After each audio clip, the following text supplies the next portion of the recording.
White Sox fans, it's Southside Sox Mothership Podcast number 84. Yes, the year after the delightful winning ugly 1983 season. It's the 1984 season podcast. No, we're not going to talk about 1984. That was a horrible year. Broke my heart.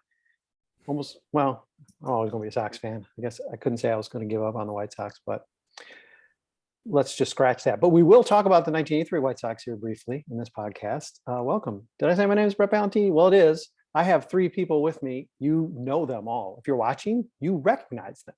And when you hear their voices, you'll say, hey, I think I know that dude. Representing, as always, the Indianapolis field office, it is Super Joseph Resis, the bad boy of Sox math. He's down there. He's going to have some things to say about some things. Zach Hayes, not flashing the legs, but hey, wait till summer. Could happen again. Zachary Hayes is joining us. And of course, the designer, the writer, the humorist, the rocker. It is Adrian Serrano. Technical difficulties aside, he is on with us for podcast number 84. Hey, there was you may have heard, there was a White Sox, Southside Sox White Sox Hall of Fame. We had a vote. It went on for like 10 days and the votes are over now. Not a lot changed from when we did our like mid-vote check-in, but a few things did switch up and a few things were confirmed. We have five new members of the Southside Sox White Sox Hall of Fame. Jose Abreu, still playing. It just doesn't make any sense. He's still playing. I guess if he goes into a really long slump, we're gonna have to call an emergency session and vote him out of our Hall of Fame. But with 79% of the vote, Jose Abreu. Red Faber, forget about it. He's been ignored for many years, suddenly bursts into the Hall of Fame with 84%. That's the third biggest percentage in White Sox Hall of Fame, Southside Sox, White Sox Hall of Fame history. Robin Ventura came close a year ago. He squeaked in. People ignored his managerial record and said, you know what? He was a darn good player. He came back from that hideous injury. He's a hero forever in my heart. Plus, he could catch the ball pretty well. 79%. Hoyt Wilhelm, 79%. Got to put Hoyt in. Wilbur Wood, not quite the biggest percentage in history. Frank Thomas was elected in our very first year doing this with 97.6%. But Wilbur Wood, you wouldn't have predicted it, but Wilbur Wood with 93%, a lot of Wilbur Wood fans coming out of the woodwork and saying, you know what? Knuckleballs, rock, he's in. 5 people, a few fell short, but hey guys, what'd you think about this 5-person class? Fantastic. They all had my vote, and I mentioned it in the previous podcast, but very happy to see the huge jump that Faber had. And I'm also props to Wilbur Wood for getting over the hump in a huge way. I mean, yeah, I agree that he was deserving. I wasn't sure if I would have pegged him as a 93%er, but that was good to see him having that level of support for this. And I don't have any issues with any of those players getting voted in. What do you think Jose Abreu would have to do, like from here on out, to make people be like, actually, no, we jumped the gun on that one? I don't know if I can imagine a world in which he is somehow atrocious enough or does something bad enough to make this not entirely deserving. I was glad to see him. Glad to see the people not waste any more time and just get it over with them, because it's a wrap. Yeah, you got to figure the 21% that he did not get is just simply the folks who say, you know what, he's still playing. I just can't in good conscience, because he could have that 0 for 251 slump that's going to take him out of the White Sox Hall of Fame. So let's just not give it to him yet. Maybe it's incentive. They want to see a hungry Jose Abreu in the maybe 2022 season. So hopefully we won't be embarrassed by this, Zach. Hopefully we won't. Adrian, your campaign against my boyhood idol, Chet Lemon, was successful. He did not make it, but otherwise, how did you feel about the class? I think anything short of murder, Jose Abreu is good. Nothing on the field is going to keep him, get him out of there. Overall, yeah, like I don't know if the Wilbur Wood 93% love is fully people realizing how great he was for the White Sox, or he played 20 years, or just maybe ballot fatigue by the end of the thing. They're just like, yes, buddy, like, I don't know, maybe towards the bottom. I don't Definitely deserving. 93% is surprising. Surprising that Chris Sale didn't get over the bump. Luckily, Jack McDowell fell a little short. I think it was like just under 70%. But other than that, I think all the people that did get it deserve it, and a couple misses that I think might get it next time. We'll see. Listen, people, the South Side Sox White Sox Hall of Fame is not, it's not for wimps. If you can't belly up and spend 5 minutes like Crystal O'Keefe did, like right before last podcast, and vote, hey man, should you even be reading? So yeah, ballot fatigue. Okay, yeah, it is interesting you mentioned that, Adrian. We had as many as, because this was a bizarro ballot, although this is the way voting really works. You don't have to vote for president. You can just vote for your state reps. Sure, if you're a weirdo. But based on how this worked, it was just a yes, no for each guy. You could have voted for 20 odd. You could have voted for the full ballot. You could have voted for nobody. I don't think anybody did that. But we did get some variant total, just like we did for our actual Hall of Fame election. So we had as many as 168 votes for any particular player and as few as 113. Now, that wasn't for Wilbur Wood, but yes, I think as you went down the ballot, there was a little fatigue. And I think some folks thought, hey, I don't even know who this guy is. I don't care if Brett provided a really nice, tidy bio for me. I'm not going to read it. Or I come to Southside Sox to read. So maybe a few people did get skipped. Johnny Mostel, I don't know who he is. His name scares me. I'm not going to vote for him. So we did have as few as 113 ballots cast. But if you do want to keep somebody out, you do actually have to vote no. That's sort of how this works. As Adrian alluded, Jack McDowell short, just 69%, but on the cusp. Got to vote somebody in next year.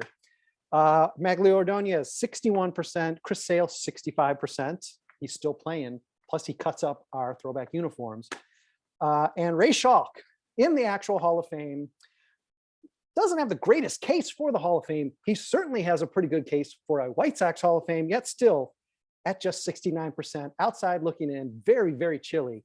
Wherever we are building it's definitely somewhere in the Chicago area. I'm going to guess it's pretty chilly. Very chilly having to peer inside and just hope one day, by the time it's built, he gets to have a plaque in the Hall of Fame.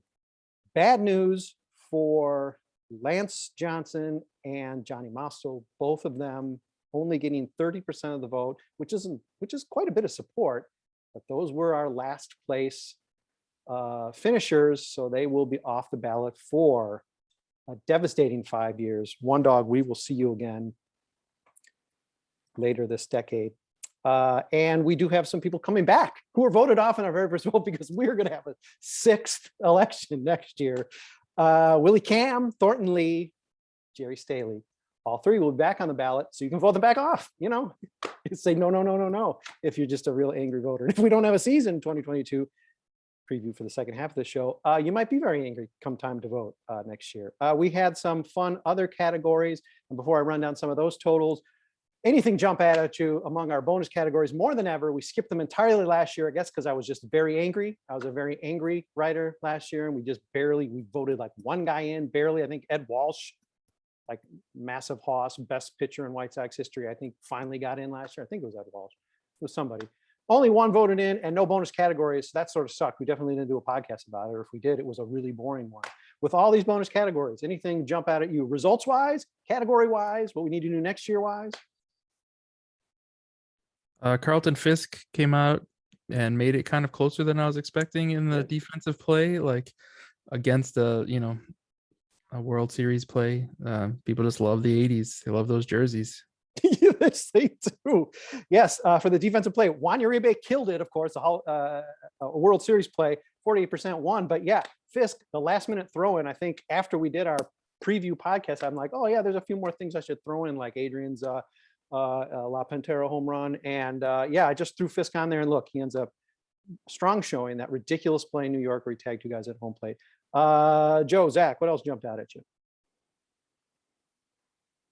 The difficulty in choosing between Mignoso and Hawk Harrelson was certainly one, but yes, it was kind of a situation where whoever didn't get first place in that poll, they have a massive head start if we have the same category in next year's voting. But yes, two extremely strong candidates there, and really people who cannot I can't really talk about White Sox history without either of them. Yeah, Hawk Harrelson, 41% wins by 7 votes over Minnie Mignoso in our contributor category, previously won by Bill Veck and Nancy Faust. For the defensive play, relatively new category as well. Mark Burley's preposterous through the legs assist to first base. And of course, the catch. Those have been our 2 previous winners on defense. Zach Hayes, bonus category. Anything jump out to you? Yeah, just to stick with the contributor category, I might have liked to see Roland Heeman get a little bit more love. I hope he gets some next year. He certainly deserves it. I do see that 5 of you, if you may or may not be listening, the 5 of you who voted for Jerry Reinsdorf in this category, I just want to have a word. You just hit the DMs. Like, I just want to talk for a sec. That's all. Uh-oh. The tickets you order this year have just been delayed, Zach. Jerry, you sort of got to put them on there. But yeah, five folks. It would be interesting to know the How rationale. many kids does he have again? That's true. Nieces, nephews, and children could add up to 5. Yes, please identify yourself in the comments. I would actually love to hear how Jerry Reinsdorf gets the vote. I mean, even in the owner category, I mean, you've got like the founder of the team. And yeah, that's an interesting one. Good point, Zach. Some other results. The runaway winner of Jimmy Dykes. I mean, we are going to run out of actual managers we can put in our Hall of Fame. It might end with Jimmy Dykes. There really aren't that many good ones in White Sox history. Very few, actually. Jimmy Dykes becomes our 3rd manager behind after Ozzie Guillen and Al Lopez. Jimmy Dykes was 78% in that category. What is it? It's not the audio, whatever the heck it is. What is it? Whatever the center field shower was. I don't even remember these categories. It won with 33%. Exploding scoreboard, disco demolition. I don't know what you people are thinking. Disco demolition and the na hey hey, Nancy Faust. Those were all winners. Whatever category this was. What the heck was it? I don't know. I forget. Gimmicks and promotions. Gimmicks and promotions. Thank you, Zach Hayes. Thank you for calling up the story to be able to confirm that for me.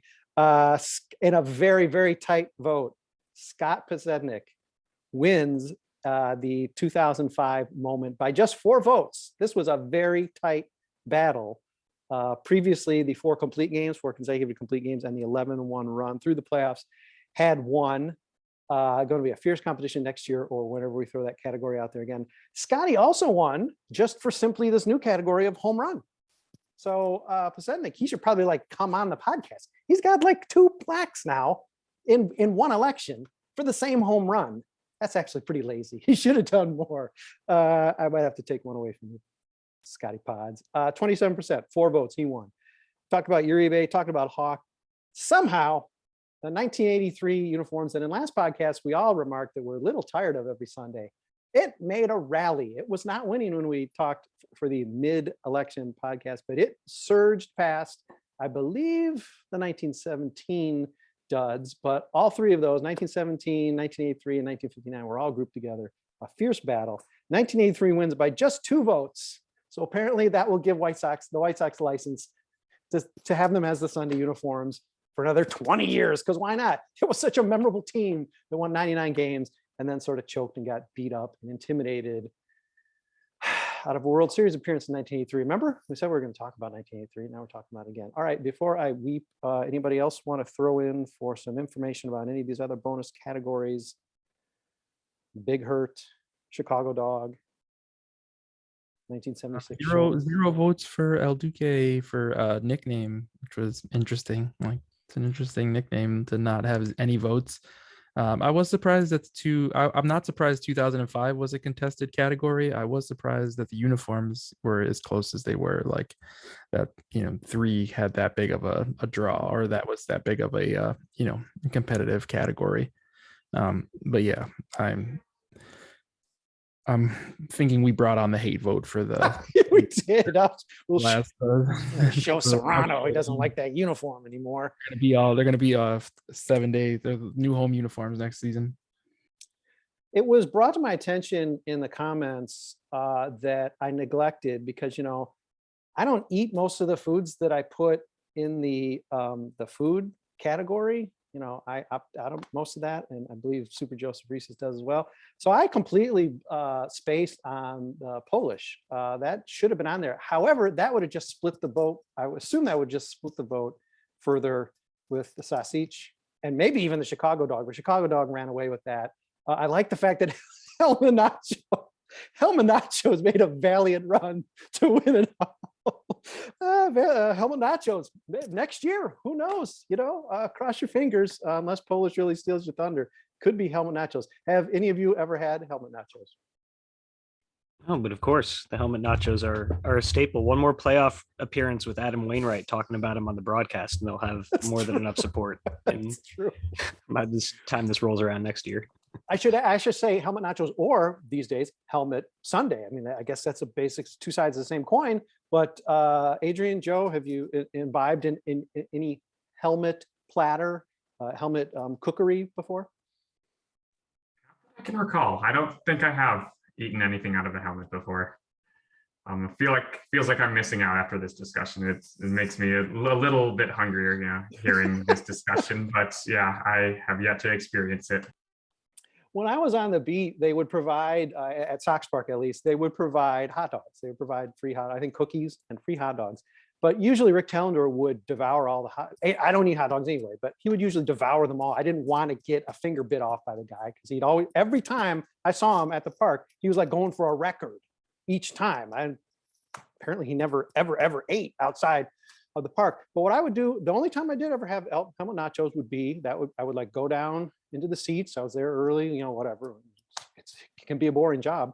So go down, hang out in the seats, grab a helmet nachos, because it was one of the few things I deigned to eat there. And yeah, so that's how I would eat my helmet nachos. Sit in the outfield, watch some batting practice, eat jalapenos, you know, and then, you know, take my souvenir home, I guess. You get a souvenir? I guess you do. Now, maybe I opted out of the souvenir. I didn't want to collect too many helmets. Anyway, it's this food for thought, guys. In the future, I mean, obviously, Zach, probably somewhere on the shelf there, he's got like his stack of 12 souvenir helmet nacho helmets, but really, you know, Adrian, Joe, you know. I think there was a green one year for the nachos, the helmet nachos. They just sprinkle corned beef on them. I've had the helmet nachos. I've had both sizes of helmet sundae. Even the one is basically a full size helmet. That's a little ridiculous to eat at a ballpark, but like, it all sounds like a good idea when you're watching a bad Sox team. I never really hated the Twins. I still sort of don't. I think that their weird rivalry with us is just that. It's weird. But I had to say, I was befuddled. I went up to the Metrodome with my dad. We wanted to try to see every park. We went to the Metrodome, and it's like 60 degrees there. They say it's like climate controlled 70 or whatever. It's freezing there anyway. This is probably late in the season anyway. And there's people there like in heavy coats. I'd never seen a helmet Sunday before, and they were just going to town on a helmet Sunday. And I thought, what in the, you know, like probably on the side was the big funnel cake too. So that was like the meal. And I thought, holy cow, these people, I can't hate them because probably be dead within the year. Anyway, okay, well, that's probably most of the bones. We don't need to run down every single bit. Plus, we got other things to get to. But thanks to everybody who did vote. We had a pretty good turnout. Maybe not the biggest, but certainly not the weakest. Last year was probably the weakest because, let's face it, the author, I don't know, he was angry. I don't know what his problem was. But next year it'll be fun again. Probably won't have all the same bonus categories. Might have a few new ones. And we're going to have an opportunity to vote on another slate of 2025 guys, and it seems like there are a few. The newer guys seem to be skewing toward the Maglio Ordonez's of White Sox history, but all on the ballot are worthy. So we'll see who makes it, if anyone, next year. Maybe it won't. I don't think it's going to be a class of 5. We'll see how many people get in next year.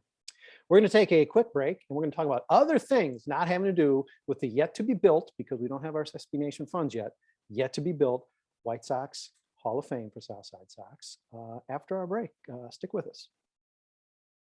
Hey, people, Southside Sox Podcast 84. I'm your host, Brett Ballantini, and I am lucky to be sharing a little bit of podcast time with Adrian Serrano, Super Joe Resis, and, well, sometimes we just call him Legs, sometimes we don't.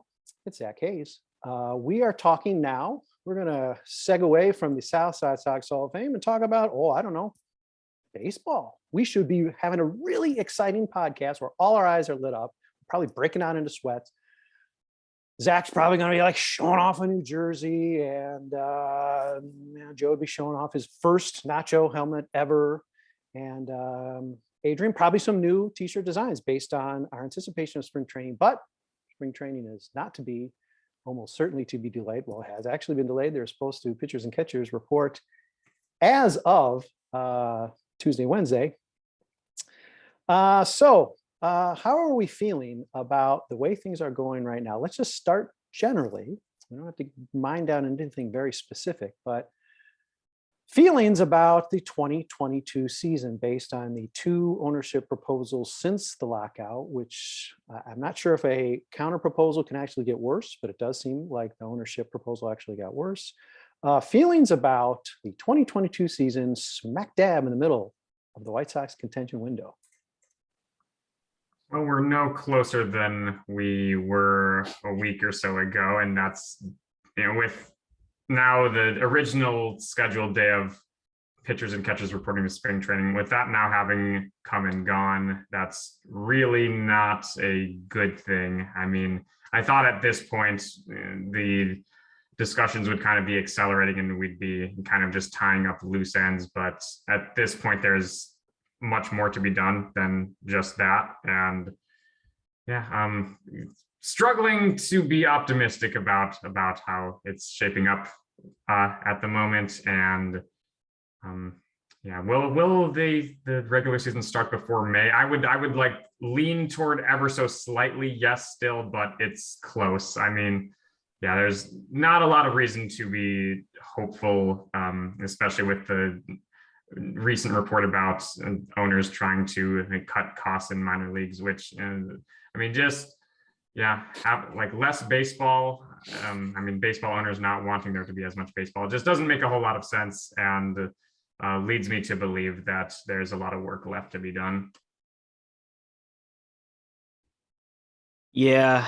I mean, I won't have to pretend like I'm not cold in the 15th row of the upper deck on, April 15th, watching Dylan Cease throw 40 pitches in the first inning, I guess. I won't have to deal with that, but yeah, no, I mean, we're losing games. I mean, my sense this entire way was that it's only really, the pressure was really only going to pick up once paychecks start getting lost. And that seems like kind of an inevitability at this point. And I have to imagine that both the owners and the players have, and their legal teams at least, and have done a lot of calculating and a lot of talking, and they both have their thresholds as far as how much they're willing to lose. And I suspect we're not going to get to those points for quite a while. So that's the thing that has me down more than anything else, is not only the knowledge that we are almost certain to lose games at this point, but knowing that on top of that, we're still probably not close to having things even really pick up that much steam. Yeah, Zach, that's so. The 3 of us last podcast, we all gave our predictions on when the season would begin. Now, of course, stuff has happened since then, so maybe there'd be reason to revise and be more pessimistic. I was the most pessimistic. I believe Crystal cajoled me into of kicking up my June 21st estimate to her birthday, which I think was June 17th, I want to say. So that was my official guess, June 17. Are you more optimistic than that? I'm a little more optimistic than that, I would say. I can't really, I actually don't really have any logical reason off the top of my head why I'm more optimistic. I think it's only because that sounds like a really long time. But it's hard for me to picture them getting into May without the pressure being so great on the side of the players that they're going to have to make a deal by that point. I kind of hope not, in a weird way, because I hope they get what they deserve. But yeah, it's and maybe I'm just in denial. I don't know. I think I could very well see it going into June or even July. It depends on how principled the players are going to be. If the players are principled and decide that they can wait out the owners and really try to get public opinion on their side, then I'm all for that. And if that's why we don't get baseball until July, then awesome. But it's really hard to say how far they're going to go. I mean, maybe we'll get 2 weeks into March or April and enough will be enough, or maybe it'll be 2 months. I think it's really until we know what that calculus is on the side of the players and how much they're willing to give up in terms of like immediate losses, then I don't even know if I can gauge my optimism or pessimism all that well. Adrian, aside from this past weekend's events or lack of making you depressed enough to want to just bury yourself into one of those full-sized Sunday helmets, what's changed in your mind in terms of how you're feeling about things? You figure this is just what you expected, or is this even a step worse? The fact that this almost seems to be going through the motions. Yes, I think it's somehow gotten worse. So we already knew coming into this, like, it's already an unfair negotiation. The power is not the same on both sides. Like, the owners can sit back and miss spring training because they're literally paying $1 a month for rent because, they got the cities to pay for these stadiums in, Arizona or wherever. So like, they're not losing money. They're gaining money by not spending anything on having players out there. So like, the difference between this and the 94 negotiations and any past negotiations, social media has been playing a big part of it. And we see that the owners have kind of lost a little bit of footing on the public battle. Not so much, but enough that it's kind of changed now, even from an uneven power struggle to like, it feels a little bit like a hostage situation. That seems what the owners have gone to. The owners are like, we will destroy everything about this game to win. So like, we can wait you out. Like, we'll destroy the minor leagues knowing that you can't pick them or me. It's like they're taking your puppy and like, strapping it to the train tracks and saying like, choose. It just feels like there's just no positive outcome. Even if we get baseball, we're going to get a worse product than we had in the past, because the owners clearly are willing to do things that hurt the game and hurt the league to save a little bit of money or make a little bit of money. And for those of you who are pro big business, I know you're out there because I usually hear from you when we publish something about like the White Sox mandating vaccinations or whatever. You might say, hey, well, players don't get paid for spring training. So, they're probably like, hey, no problem. Well, here's the problem. Okay, say everybody just wakes up on April Fool's Day and says, hey, yeah, it was just a joke. Let's play the full season. Well, they're going to still miss games. You can't just ramp up from nothing. So the players are definitely going to, every day they're losing spring training. I guess you could compress it a little bit. I think they're talking about what? You need 4 weeks rather than 6. 6 is a little ridiculous. But I mean, every day past that month that you need to ramp up for a season, yeah, that's going to be money coming out of the players' pockets, and not, as Adrian just said, not nearly as much as any kind of hit ownership is going to take. And that goes for regular season games as well. A guy like Jerry Reinsdorf might actually stand to, Zach, may stand to actually somehow benefit from that. Games being played. God damn. It's also worth remembering too that as opposed to 2020, when like the off season was over and done with by the time games got delayed thanks to the pandemic, we still have like half of the off season left. I mean, that's one thing that I think we can at least maybe look forward to a little bit, is that whenever this thing ends, we're going to be in for it's going to be like NBA free agency. We're probably going to have a bunch of dudes signing at 12:03 a.m. and it's going to be a lot of fun. It's going to be like that last week before everything shut down. But I mean, that's the and that only adds to the probability that a big chunk of games gets lost too, because the actual warm-up time, the ramp-up time to the season isn't the only part of the calculus here. What is the Jerry Reinsdorf Albert Bell signing going to be this time around? Because he's going to hit us with something that doesn't make any sense, and we're going to go, what? Yeah, I'll give you his first name is also Albert. Yeah, could be. You never know. Oh boy. Okay, Sox, as I alluded, mandated vaccinations for everybody, causing consternation among the Patriots out there. Wink. But I think probably the 4 of us feel pretty good about them doing that. White Sox claim, it seemed like instantaneously they were at 90% last year. It was something the team actually took some pride in doing and promoting that they'd done it.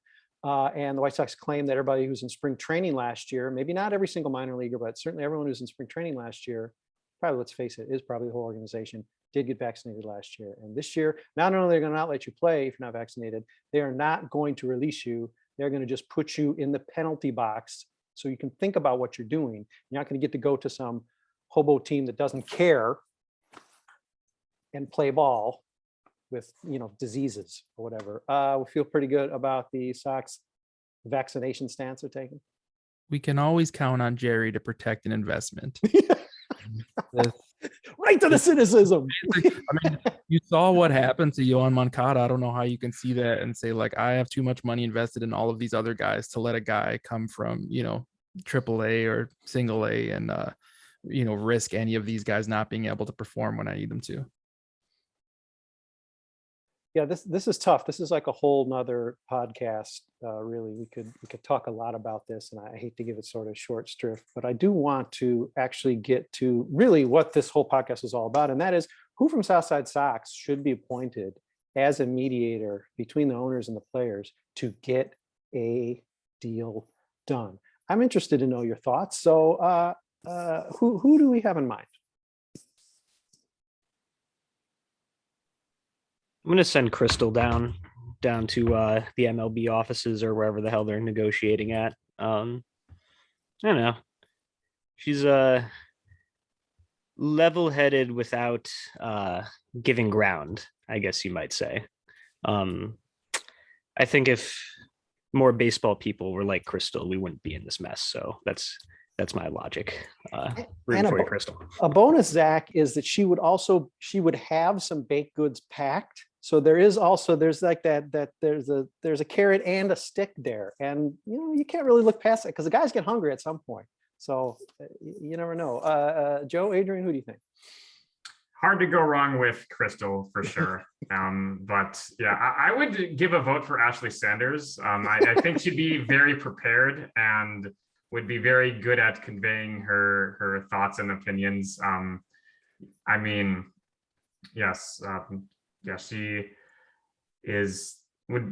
be extremely knowledgeable about the issues and would be very good at, I feel like, appealing to the target audience. She tends to know her audiences well and know how to communicate things very well. So it would be very difficult to see that, to see that being a choice that wouldn't work out. I mean, yeah, I think she has a lot of qualities that would work out nicely. She's our spirit captain. Come back, Ashley. Come back. We know Twitch pays you better. Come on back. Hang out on a podcast. Whatever. Come on. You make a few pennies from SB Nation. We're doing it. Come on back. We need that spirit. Great choice, Joe. Adrian, your thoughts? I'm tempted to send Colleen, thinking that it can't get any more contentious, but I'm afraid that it might get more contentious if we send Yeah.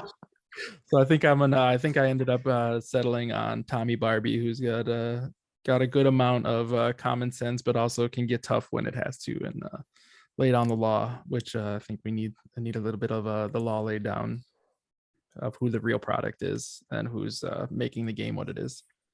That's a good call. I got a couple picks. He's a grandfather. He's owned radio stations. He's been in the military. He's worked White Sox broadcasts. I'm saying Lee Allen might be good. I'm sure he's probably actually had to deal with some ownership and employee conflicts in the past. And he's a smart ass too. So if they're misbehaving, he'll wrap them with a ruler.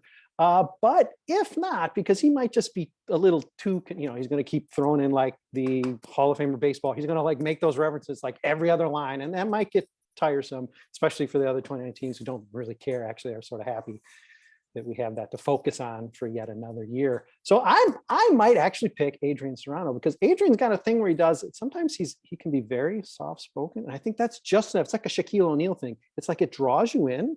It's like, okay, what do you say? Oh, I didn't catch that. And it makes you engage. I think that's a ploy or not. I think that could sucker these guys into having to listen, pay attention. At some point, we're tired of this, And so I think the volume control from Adrian might be an underrated weapon in all of this as well. Who knows? Maybe we'll have readers, maybe there's a poll here. Who knows? I mean, we got no more polls to do. We're out of them. Veterans are done. Regular Hall of Fame's done. White Sox Hall of Fame's done. we got nothing to poll about. So Hampshire's going to have to come up with some new polls. So who knows? Maybe this will be one. Hey, the Major League Baseball, as alluded to at some point, wants to eliminate more minor leagues. Now, I don't know that what was said actually means more teams. They are talking about personnel. I took that to be a sneaky way of saying, let's get rid of all the trainers or some goofy thing. It could really be less teams as well, which would be just frightfully embarrassing, particularly for a team like the White Sox, who doesn't even have max minor league teams as it is. So they're going to have even fewer. Is this something that should even be coming up during a CBA? We're running out of time, but are there thoughts on whether this should even be something that's coming up at this point? This idea is such a non-starter to begin with, and they have to know that. I'm not even sure if it's worth thinking through the specifics of what they actually mean. It seems like it's an idea that was concocted solely for the sake of being a kind of BS bargaining chip. Because there has to be a punch counter punch to everything. There can never be anything that's mutually beneficial. It always has to be tit for tat. So it's that ridiculous. As a talking point, it only exists to make the players have to choose between their moral high ground and being able to say, like, well, see, the players don't even care about these minor leaguers. Like, well, you don't care about them. Yeah. Sort of like a mid-season, hey, let's start checking the ball all of a sudden. Hey, well, I don't know, though. I'm sure the hitters will be happy to be reminded that they've been getting cheated the last few years. Yeah, here's the problem. Ownership already has all the chips. They don't need any more chips. They have all the chips. Come on, baseball, get this together, because otherwise, our next podcast, number 85, I believe, a decent year in White Sox history, it's going to be talking all about labor crap. We don't want to do that. We got no more polls. We can't talk about polls. We got to talk about labor in another week or few days. So, until then, stick with us. Thanks everybody for listening. Thanks guys for joining on this. Thanks everybody for voting in the Hall of Fame. And we will see you probably sooner than you want to see us.